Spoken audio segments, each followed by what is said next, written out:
Hello again, and thanks for joining me. Today we continue chapitre 6, chapter 6 of Le Petit Prince, écrit par Antoine de Saint-Exupéry. Ah, petit prince, j'ai compris peu à peu ainsi ta petite vie mélancolique. Tu n'avais eu longtemps pour ta distraction que la douceur des couchers du soleil. J'ai appris ce détail nouveau le quatrième jour au matin quand tu m'as dit j'aime bien les couchers de soleil. Allons voir un coucher de soleil. Mais il faut attendre. Attendre quoi? Attendre que le soleil se couche. Tu as eu l'air très surpris d'abord, et puis tu as ri de toi-même, et tu m'as dit je me crois toujours chez moi.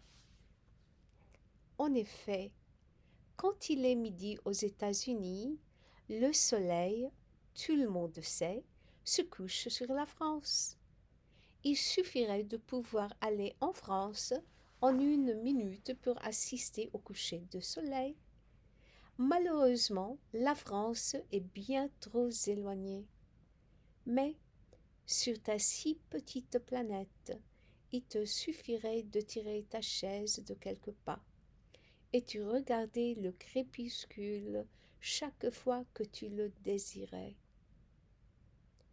Un jour, j'ai vu le soleil se coucher 43 fois. Et un peu plus tard, tu y ajoutais, tu sais, quand on est tellement triste, on aime les couchers de soleil. Le jour des 43 fois, tu étais donc tellement triste. Mais le petit prince ne répondit pas. Chapitre 7. Le 5e jour, toujours grâce au mouton, ce secret de la vie du petit prince me fut révélé. Il me demanda avec brusquerie, sans préambule, comme le fruit d'un problème longtemps médité en silence. Un mouton, s'il mange les arbustes, il mange aussi les fleurs? Un mouton mange tout ce qu'il rencontre, même les fleurs qui ont des épines? Oui, même les fleurs qui ont des épines. Alors, les épines, à quoi servent-elles? Je ne le savais pas. J'étais alors très occupée à essayer de dévisser un boulon trop serré de mon moteur. J'étais très soucieux car ma panne commençait de m'apparaître comme très grave, et l'eau à boire qui s'épuisait me faisait craindre le pire. Les épines, à quoi servent-elles? Le petit prince ne renonçait jamais à une question, une fois qu'il l'avait posée. J'étais irritée par mon boulon, et je répondis n'importe quoi. Les épines, ça ne sert à rien. C'est de la pure méchanceté de la part des fleurs. Oh?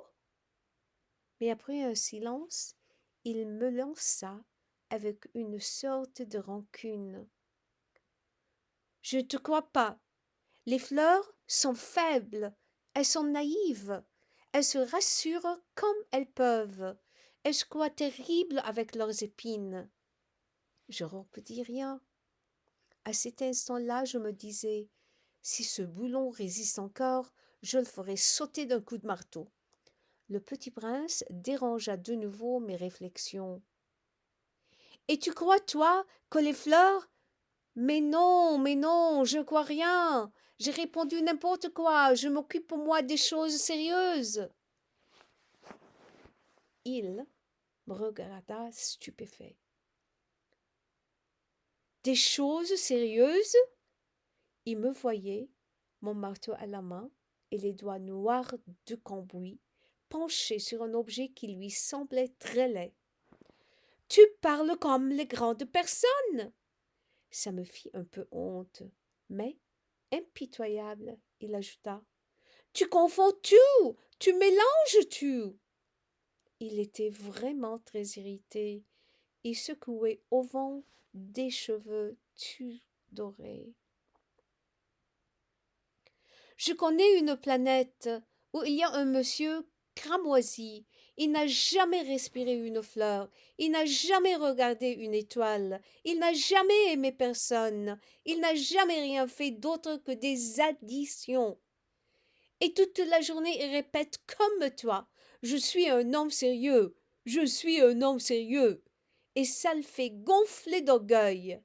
Mais ce n'est pas un homme, c'est un champignon. Un quoi? Un champignon! Le petit prince était maintenant tout pâle de colère. Il y a des millions d'années que les fleurs fabriquent des épines. Il y a des millions d'années que les moutons mangent quand même les fleurs. Et ce n'est pas sérieux de chercher à comprendre pourquoi elles se donnent tant de mal pour se fabriquer des épines qui ne servent jamais à rien. Ce n'est pas important la guerre des moutons et des fleurs. Ce n'est pas sérieux et plus important que les additions d'un gros monsieur rouge. Et si je connais, moi, une fleur unique au monde, qui n'existe nulle part sauf dans ma planète, et qu'un petit mouton peut anéantir d'un seul coup, comme ça, un matin sans se rendre compte de ce qu'il fait, ce n'est pas important ça? Il rougit, puis reprit. Si quelqu'un aime une fleur qui n'existe qu'à un exemplaire dans les millions d'étoiles, ça suffit pour qu'il soit heureux quand il les regarde. Il se dit: Ma fleur est là, quelque part. Mais si le mouton mange la fleur, c'est pour lui comme si, brusquement, toutes les étoiles s'éteignaient. Et ce n'est pas important ça? Il ne put rien dire de plus. Il éclata brusquement en sanglots. La nuit était tombée, j'avais lâché mes utiles, je me moquais bien de mon marteau, de mon boulon, de la soif et de la mort. Il y avait sur une étoile une planète, la mienne, la terre, un petit prince à consoler. Je le pris dans les bras, je le berçai, je lui disais: La fleur que tu aimes n'est pas en danger. Je lui dessinerai une muselière à ton mouton. Je te dessinerai une armure pour ta fleur. Je ne savais pas trop quoi dire. Je me sentais très maladroit.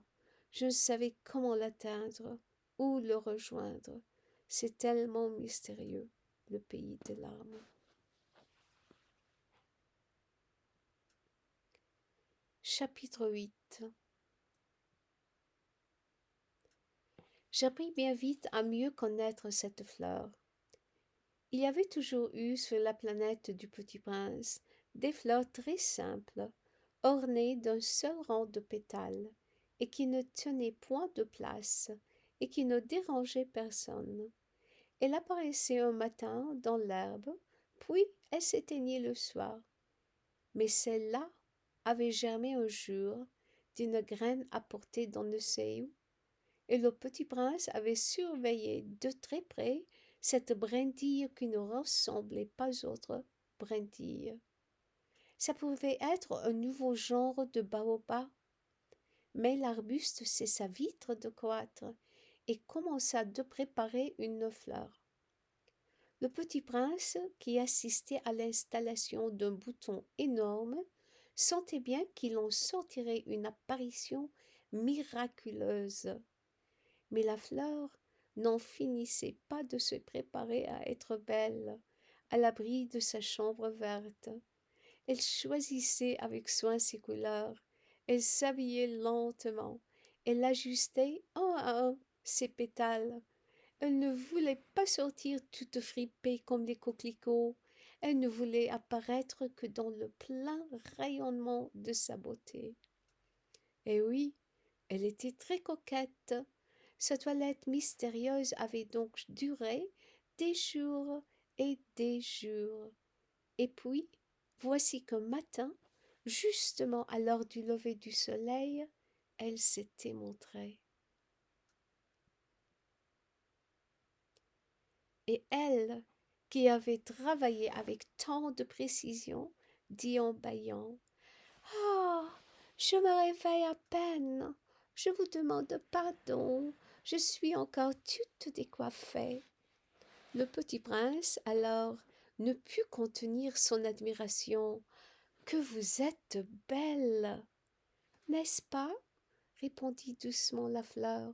Et je suis née en même temps que le soleil. Le petit prince devina bien qu'elle n'était pas trop modeste, mais elle était si émouvante. C'est l'heure, je crois, du petit déjeuner, avait-elle bientôt ajouté. Auriez-vous la bonté de penser à moi? Et le petit prince, tout confus, ayant été chercher un arrosoir d'eau fraîche, avait servi la fleur. Ainsi l'avait-elle bien vite tourmentée par sa vanité un peu ombrageuse. Un jour, par exemple, parlant de ses 4 épines, elle avait dit au petit prince: Ils peuvent venir les tigres avec leurs griffes. Il n'y a pas de tigres sur ma planète, avait objecté le petit prince. Et puis les tigres ne mangent pas les herbes. Je suis pas une herbe, avait doucement répondu la fleur. Ah, doucement, je suis pas une herbe, avait doucement répondu la fleur. Pardonnez-moi, je crains rien des tigres, mais j'ai horreur des courants d'air. Vous n'auriez pas un paravent? Et voici le petit prince là. Horreur des courants d'air. Ce n'est pas de chance pour une plante, avait remarqué le petit prince. Cette fleur est bien compliquée. Le soir, vous mettrez sous un globe, ou bien vous me mettrez sous un globe. Il fait très froid chez vous, c'est mal installé. Là d'où je viens. Mais elle s'était interrompue. Elle était venue sous forme de graine. Elle n'avait rien pu connaître des autres mondes. Humiliée de s'être laissée surprendre à préparer un mensonge aussi naïf, elle avait toussé 2 ou 3 fois pour mettre le petit prince dans son tort. Ce pas avant, j'allais le chercher, mais vous me parliez. Alors elle avait forcé sa toux pour lui infliger quand même des remords. Ainsi le petit prince, malgré la bonté, la bonne volonté de son amour, avait vite douté d'elle. Il avait pris au sérieux des mots sans importance. Oh, et il est devenu très malheureux. J'aurais dû ne pas l'écouter, me confia-t-il un jour. Il ne faut jamais écouter les fleurs, il faut les regarder et les respirer. La mienne embaumait ma planète, mais je ne savais pas m'en réjouir. Cette histoire de griffes qui m'avait tellement agacée eût dû m'attendrir. Il me confia encore. Je n'ai alors rien su comprendre. J'aurais dû la juger sur les actes et non sur les mots. Elle m'embaumait et m'éclairait. Je n'aurais jamais dû m'enfuir. J'aurais dû deviner sa tendresse derrière ses pauvres ruses. Les fleurs sont si contradictoires, mais j'étais trop jeune pour savoir l'aimer. Fin du chapitre.